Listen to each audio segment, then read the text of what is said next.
Hi, welcome. The title of this session, as you can see, is Structure and Substance, Acceleration and Equity in Cuyamaca College's Math and English Classes. I am Tanya Jabor. I'm English Chair and SLO Coordinator. And Tammy, I'll let you go ahead and introduce yourself. Thanks. I am Tammy Marshall, and I am the Math Department Chair. So I'll just give a quick overview before we launch in. We are going to spend an hour today. We're going to start with how our English and math departments have leveraged structural change to improve student access to our courses, transfer level courses, and their outcomes within those courses. We're going to go pretty quickly through data and information kind of regarding those structural changes, and then we're going to take a little bit of a deeper dive into the equity question. And how our departments are working toward more equitable outcomes for students in our classes. And that's the substance part, and we'll deal with that substantively. And then about 2/3 of the way through the hour, we have an interactive breakout session, so you get the opportunity to meet each other and chat with each other. We'll have question and answer period at the end. So if you have questions along the way, it looks like this is going to be a small session, and that's great. It can be informal. And if you have questions along the way, just feel free to save those. You can use the chat as kind of a parking lot, and we will address them toward the end. Are there any questions to get us going before we launch? No? Okay. All right. Let's go ahead and get into it then.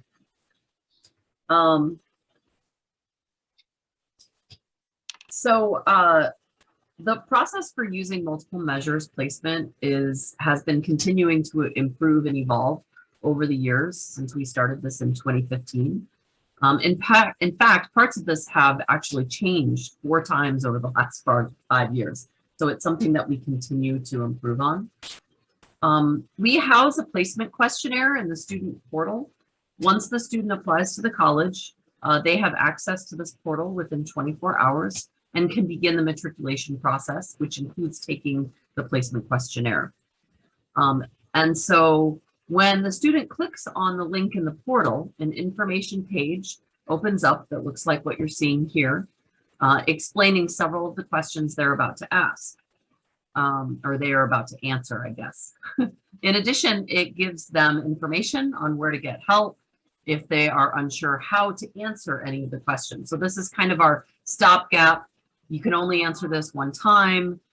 You know, what is it that you're about to do? Take a look at this. At the bottom of this page, it informs the student they can only take it one time. Oops, I think I went, nope. There we go.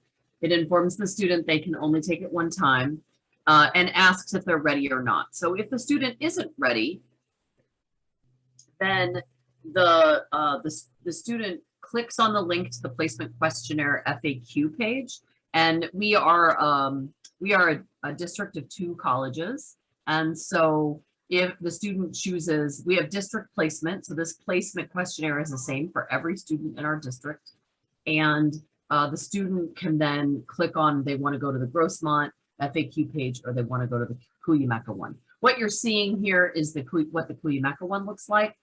And it is here where the students are given specific information on how to get help in answering the questions. Some students are, some examples are what to do if you're a student who went to high school in another country or are unsure what you're planning to study. So here's what the questionnaire actually looks like. Let's say the student then says, yes, I'm ready, right? This questionnaire opens up. You're seeing the red on the top because this particular one is already submitted, but I wanted to give you an idea about what it looks like. You can see that each question has a drop down that gives the student choices. So none of the questions are fill in the blank. We've given the student specific choices. And one of the things I always like to point out is number 7, which asks the student what they're planning to study.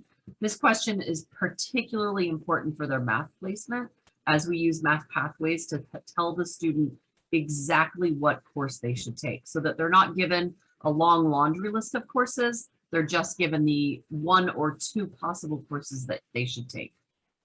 So here's an example of a student's results, you can see that this student is placed directly into English composition, and in this particular case, Math 180, which is Calculus 1.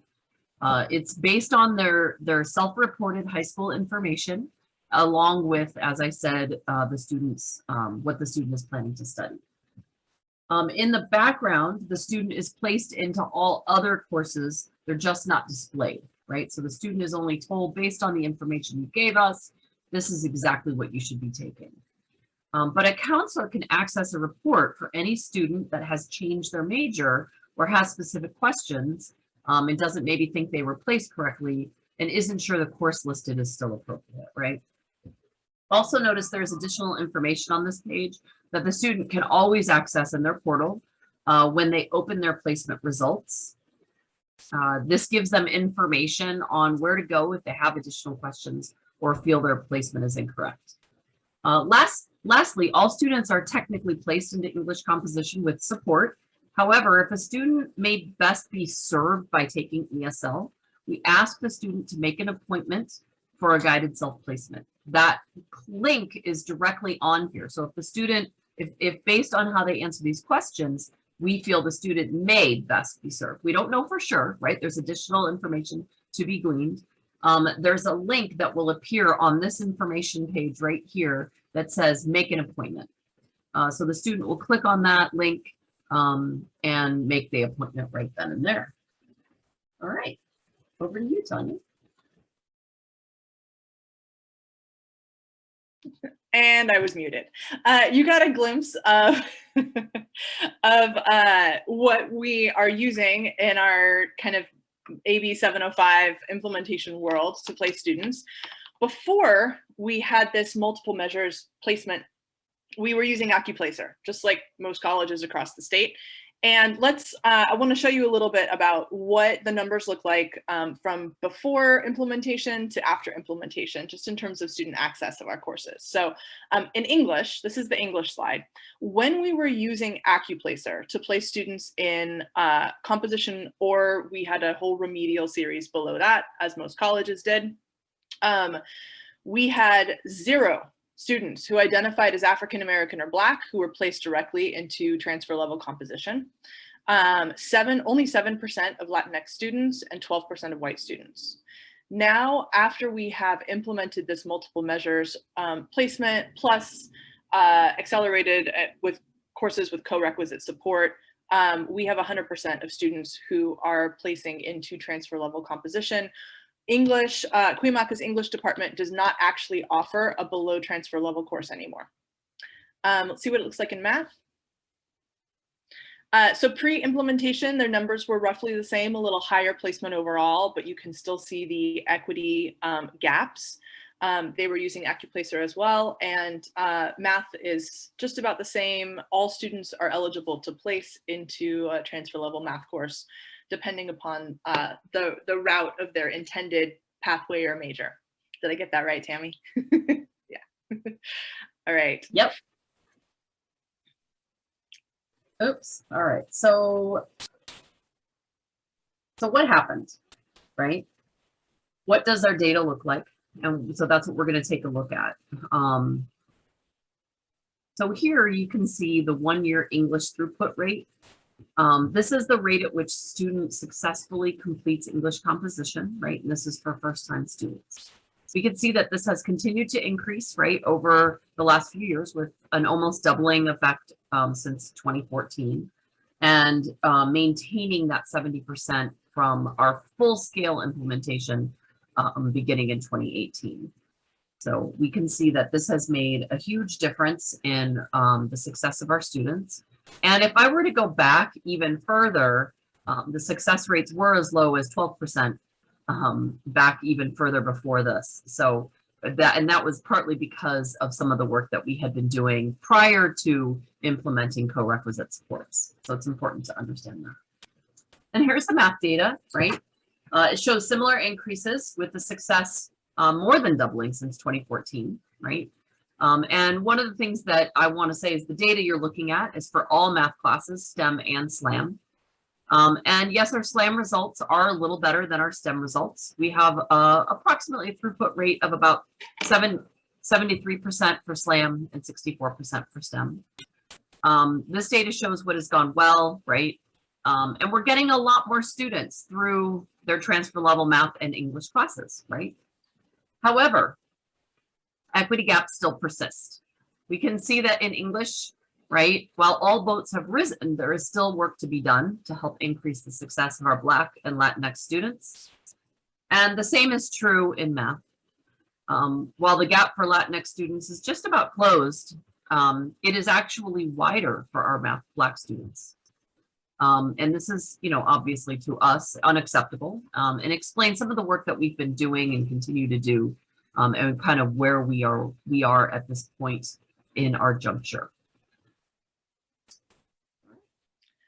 So for us, our acceleration journey is now an equity journey. We're fully implemented with AB 705 compliance. We were ahead of the game. We were working on it early. And now the question is, how do we create more equitable student outcomes in our courses? And I think this is the task that's ahead of all of us in this world. And it's a pressing imperative. Go ahead, Tammy. So I'm going to talk a little bit about what the English department has done. And we're doing, we're kind of a two-phased approach. So in 2017 through 2019, we used grant funding from the BSOT grant. That was Basic Skills Student Success Outcome Transformation. I bungled that, but you can look that up. And so we used grant funding to run a project that we called the Equity Project. And that was the campus's first use of disaggregated instructor level data. So that was one of the most powerful things that we piloted in English. We pulled in disaggregated instructor level success and retention data for instructors who requested it and agreed to be part of the project. And we kept that confidential. So it was just between the research office and the requesting instructor. Once the instructor got access to their data, they were part of a faculty inquiry group. And the structure of that was basically that we had a professional development series. Every other week we would meet, we would have a 3-hour block. We would have invited speakers and experts on different aspects of equity, everything from microaggressions to white privilege and white fragility and all kinds of the key concepts in diversity and equity training. And meanwhile, faculty would kind of try to troubleshoot why their numbers showed equity gaps, think of an intervention, pilot the intervention, and then assess their courses later. This actually became the model for the college's Equity-Minded Teaching and Learning Institute, which is running on a cohort model, and it's outside of the English department now. It's campus-wide. Any faculty can participate. And it's a powerful way for faculty to get a foundation in quality, diversity, equity, and inclusion training. However, we don't think that it moved the needle in our English equity gaps. We can't tell for sure because we did all the structural changes in the implementation at the same time as we did these like kind of instructor level kind of inquiry projects. But we have the equity gaps that we see now. So we are reconfiguring.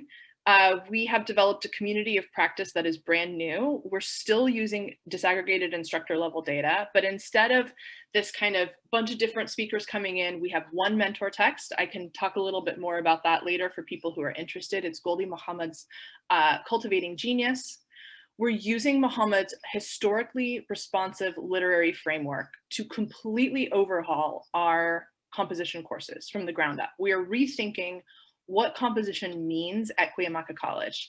And so instead of this piecemeal kind of cafeteria, like individual instructors, just think of something you can do in your courses, like change your syllabus or add conferences or do this one thing or do that one thing. We are trying to take a structural approach to the fundamentals of the course and instructor mindsets about the course and expectations. So to be continued, we'll see how that works. And so far it's looking a little bit more promising.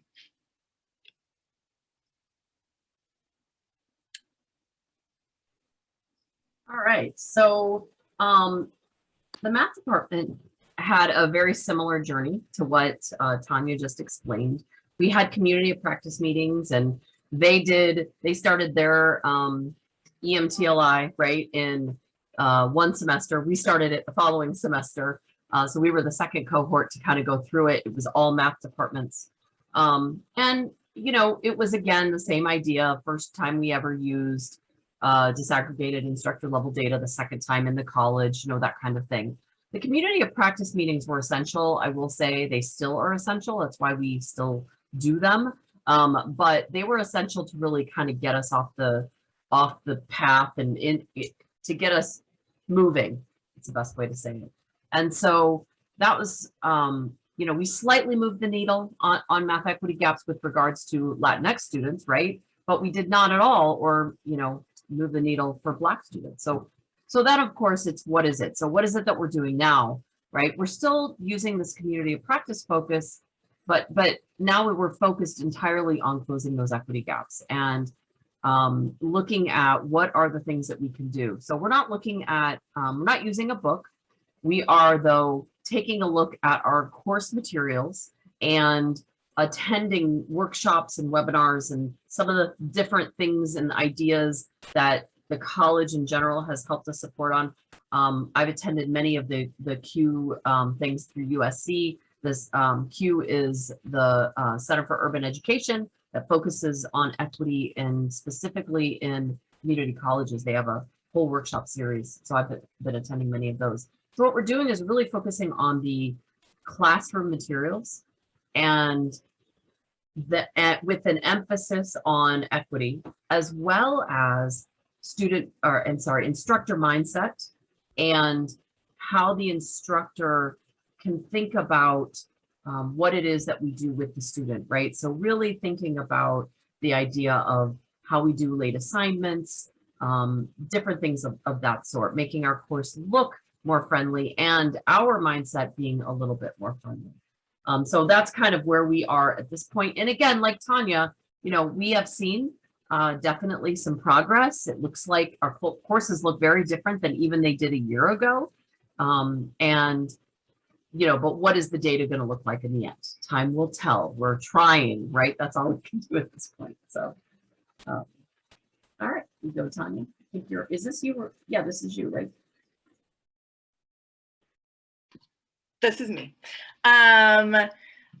Okay, we've hit the point where now it's our turn to shush up and it is your turn to start talking. So we're going to give you the opportunity to share ideas about acceleration and equity. We're going to do a breakout room session. Ryan, we're good on 10 minutes. We've been running on time.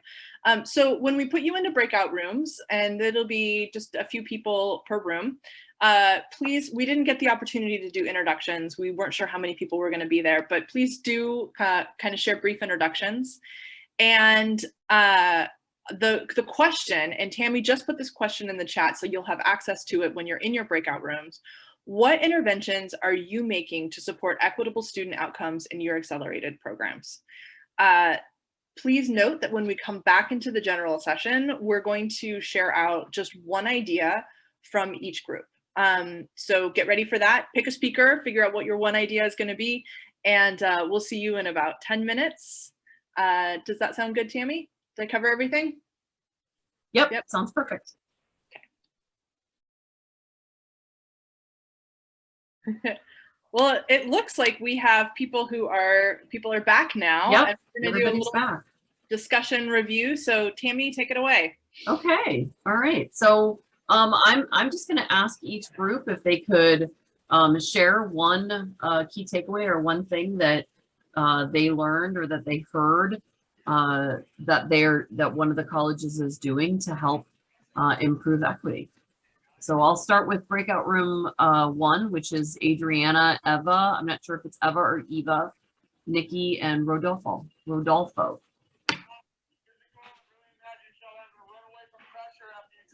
I don't know who your reporter was in room 1. You can just unmute yourself.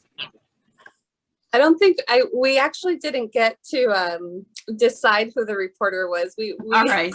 didn't have enough time to like fully discuss, I think, as we were trying to think through, you know, what we're doing specifically with equity as it relates to what we're talking about.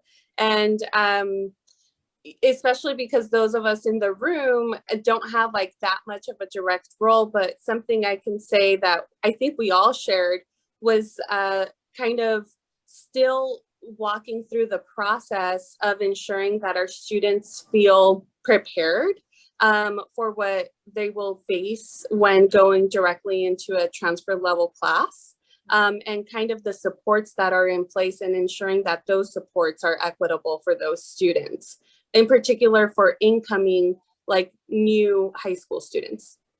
Okay. All right. Thank you. Okay. Thank you. Just adding, sorry, I was in that group, that for Of course. our special education students, because when they are often, like, I'm from Crafton Hills, our population of students, special ed students, they don't do the English and math that necessarily would help them transfer into to the university or to the college. So I just feel like I just don't get where that gap would be, where there'd be a mend there for them, a bridge. Okay. All right. Okay. Let's hear from room 2. That's Alex, Christina, and Ramon. I can start. Okay.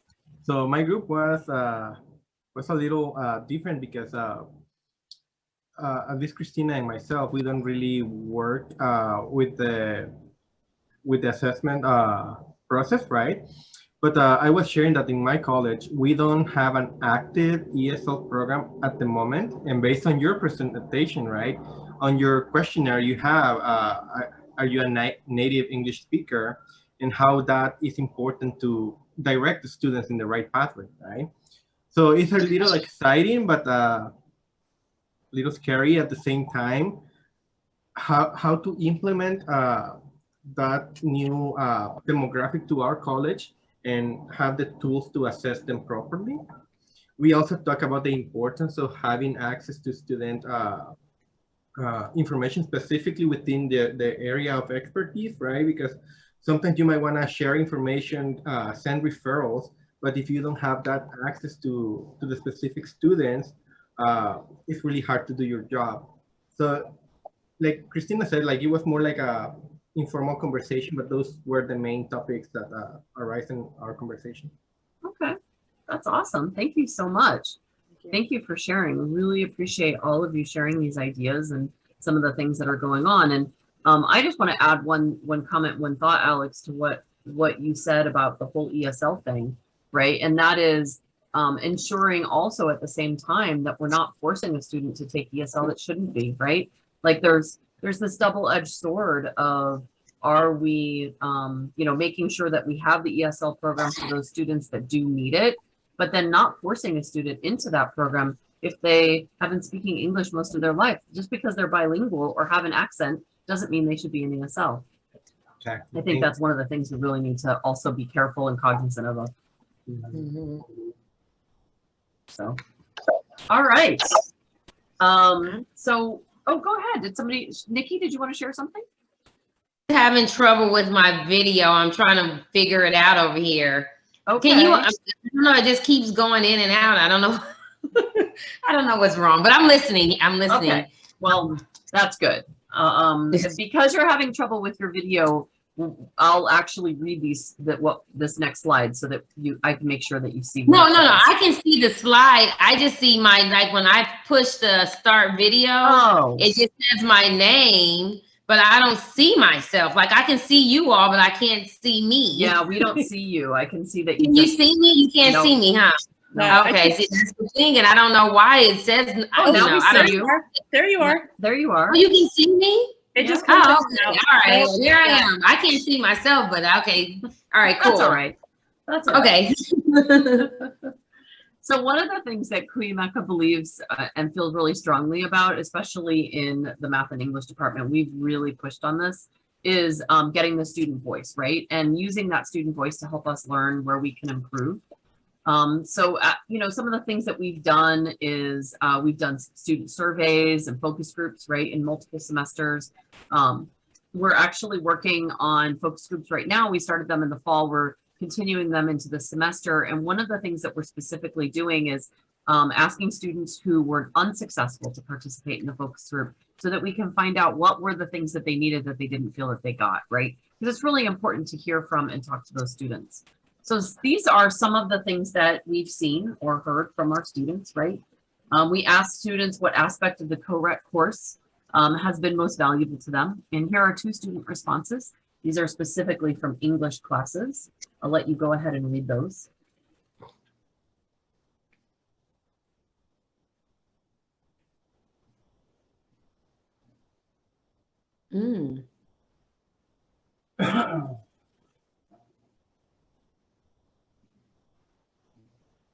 And here are a couple of comments that students made who were in math.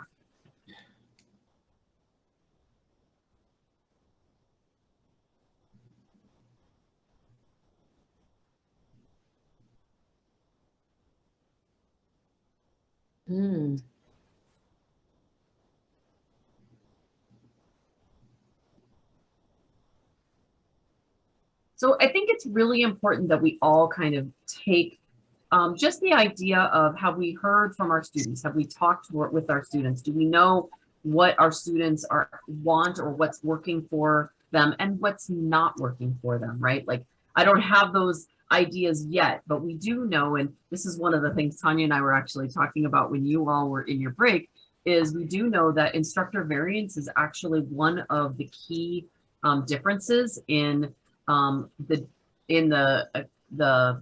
course success and retention rates. That's actually tends to be the biggest reason why, like the biggest variance, if you will. If you look at all the English or all the math course and success rates, instructor variance tends to be the number one thing.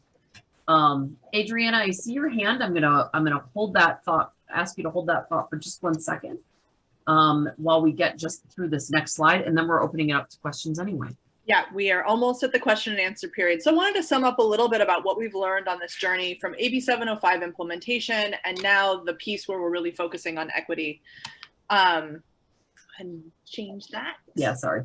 No worries. Okay, so we are prioritizing a continuous cycle of improvement. And that means that if the efforts that we've made in the past, as you could tell from our previous equity slide about what we did before, if that's not working, we need to kind of assess that. We need to troubleshoot. We need to speak to students, and we need to figure out how to keep going on this cycle of improvement. One of my big takeaways is that structural changes are more effective than piecemeal, cafeteria style, boutique approaches. And there are a lot of different ways to phrase this, but when you create a structural change, meaning you're making that change across the board to all sections of the classes, then it's going to have more of an impact on more students. And that the culture piece is really important too. What Tammy was just talking about, that instructor variability, that's about instructor mindsets, that's about instructor notions about their discipline or about the students that they serve. Tackle that as much as you can. So I was talking, but where am I on the points? In order to tackle those mindsets, getting access to quality, equity-minded professional development for faculty is key. Right now at most colleges, you can't force it or mandate it, but there's so many fantastic options out there. I know Tammy mentioned the Center for Urban Education from USC. There are a lot of different outlets that are providing quality, equity-minded professional development for faculty and for college staff and classified professionals and administrators. Students we're learning are still, the college is not fantastic at communicating with students. I don't know if yours is, ours is not. I think that might be across the board. And so clarifying messaging to students about placement, resources, etc.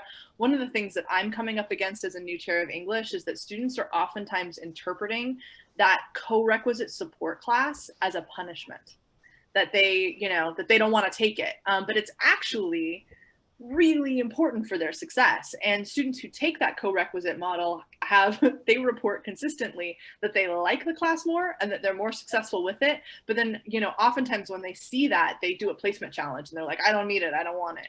So we need to kind of clarify messaging about that. And as we were kind of where we started with this, engaging with students about their experiences in really methodical ways. So those are our takeaways. Let's move to question and answer. We have 15 minutes until we are going to close it out. That is plenty of time. I know, Tammy, you're going to facilitate the question and answer, and we had Adriana as our first question. Yeah, go ahead, Adriana. Or is it Adriana, Adriana? Yeah, anything works, actually. Everything works. Adriana is fine. My question had to deal with actually one of your last points about, you know, faculty and actually receiving student feedback around like what didn't work, right? So how successful were you with both your faculty and students to provide that feedback? And then how did you collect that feedback? Because one of our challenges, I think, is collecting certain feedback from specific courses without it feeling like it's evaluative to the faculty member themselves. Like some of our faculty may feel that students may speak to more their own style of teaching, right? Without being in an evaluative like period for the faculty member. Tanya, do you want to start? No, go for it, Tammy. Okay. I want to start by saying I share an office with my husband who's on the phone. It doesn't happen very often, but when it does, no worries. You know. So one of the things that I think is important is that the surveys or anything that you do be anonymous, right? And if anything is anonymous and it's not the instructor running the survey, but maybe the research office running the survey, right? That can definitely help with that, because that's one of the things that we did in our first survey was we actually sent the survey in and gave it to all students who were in a course. Let's say they were in statistics and they were in statistics with support, or they were in statistics without. We gave it to all statistics students, right? And we did, so the research office could tell based on the students' responses, and, you know, because they had unique identifiers, whether the student was actually enrolled in support or not. And that's how we were actually able to identify that students who were in support had a better experience, right? Learned more. We actually also said those same kinds of things. I think that's really important, is to recognize that. And I also think that as you move along and as you really start this work, you know, we had those same fears and things going on with our faculty at the very beginning. And now where a lot of our faculty are is they want to know. They actually want to know, what does a student say about me, like how I'm doing in class, because they understand that we're not evaluating them based on that. And so so they actually are asking some of these questions and doing anonymous surveys on their own in their own classes to make their own changes. And I don't, as the department chair, the dean, we don't see that, right? That's only given to the faculty members. So I think part of it is a culture change that needs to happen in the department, at the college, you know, overall. Tanya? I have really two quick thoughts. First of all, as part of our inquiry group, we started to normalize instructors asking students all the time with informal check-ins. What worked, what didn't, what am I doing well, what do you want me to change? And so they're on Canvas, on exit slips, on a variety of different ways. It's starting to become part of the culture of the department to ask students those questions very often. Second, with our new Canvas course evaluation rollout, we have it so that students are able to evaluate every course in Canvas every semester right now as we're piloting this. And that's actually really fantastic. It actually passed the pilot now. Okay. It used to be that students were only evaluating courses if it happened to fall in the instructor evaluation rotation, right? Which is once every few years. And obviously, if it's not an instructor evaluation time, that doesn't go into a formal evaluation, but the information is accessible to faculty who want to know, like, what did students think this course? And that's that's happening in all Canvas courses across the college, and we're mostly all in Canvas courses right now because we're remote. So yeah, exactly. Yeah. Exactly. So those are my thoughts on that one. Yeah, no, those are good thoughts. Thank you. Any other questions or thoughts?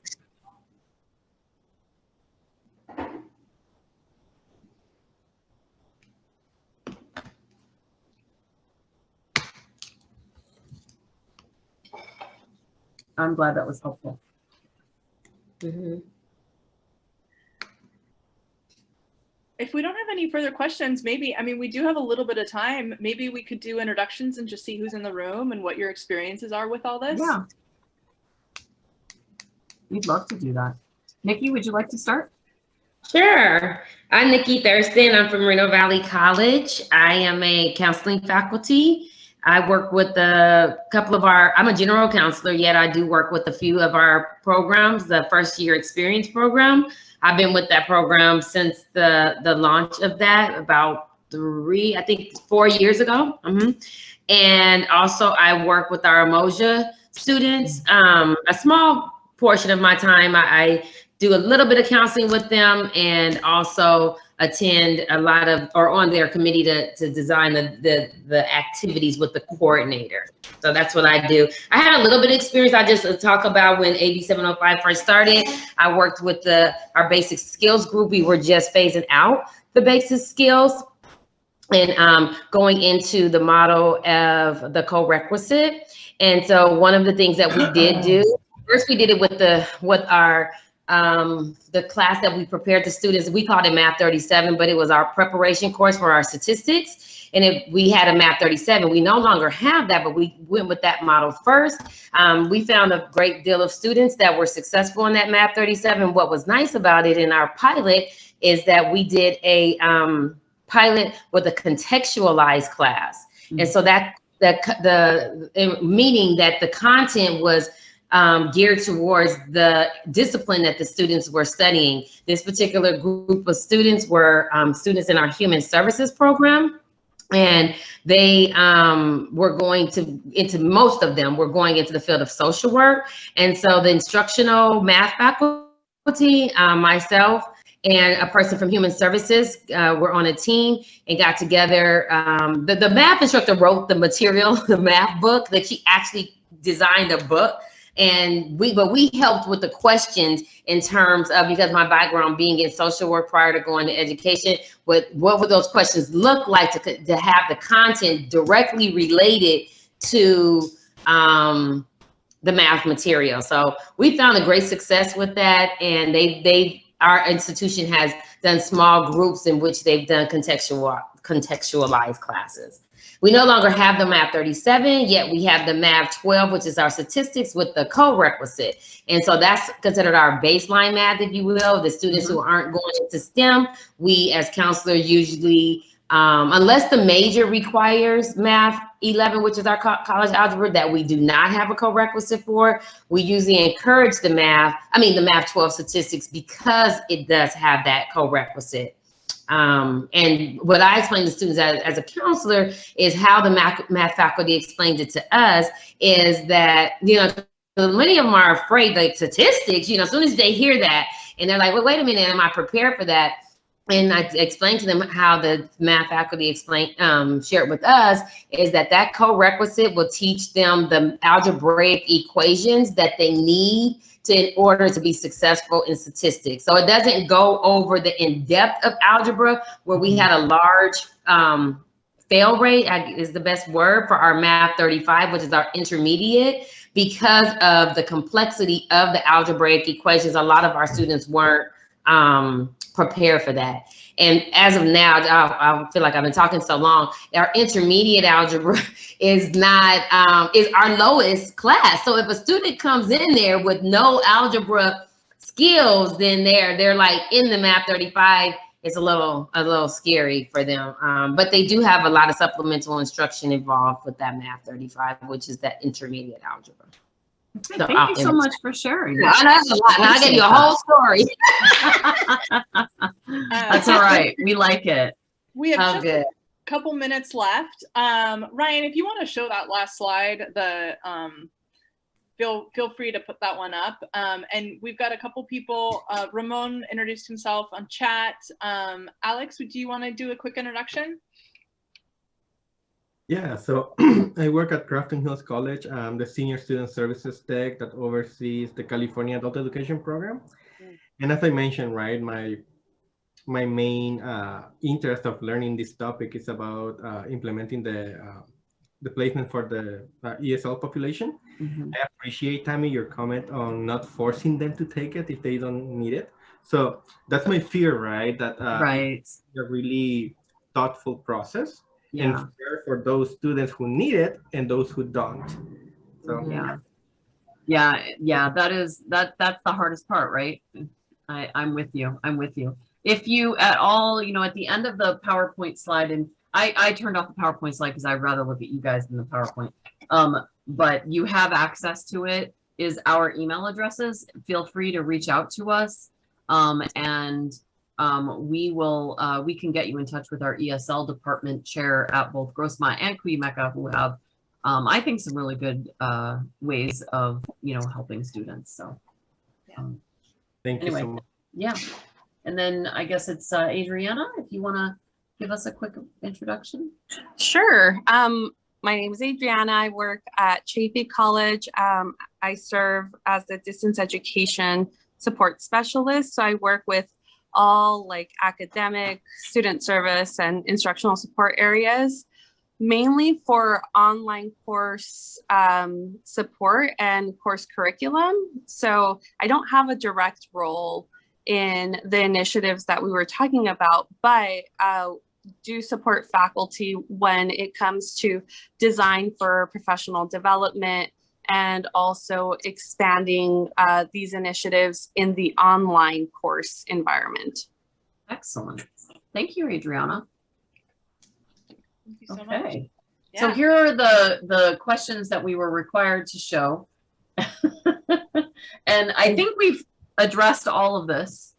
But if you have any other questions for us about this, and thank you, Ramon, for introducing yourself. And it sounds like you teach accounting and history, so you're looking at, I know that, and ADT and economics is tough because it really depends on what economics they're planning to study, whether they're planning to study the hardcore economics that requires calculus, or whether they're planning to study business with a little bit of economics, right? And I know that makes a difference. Thank you.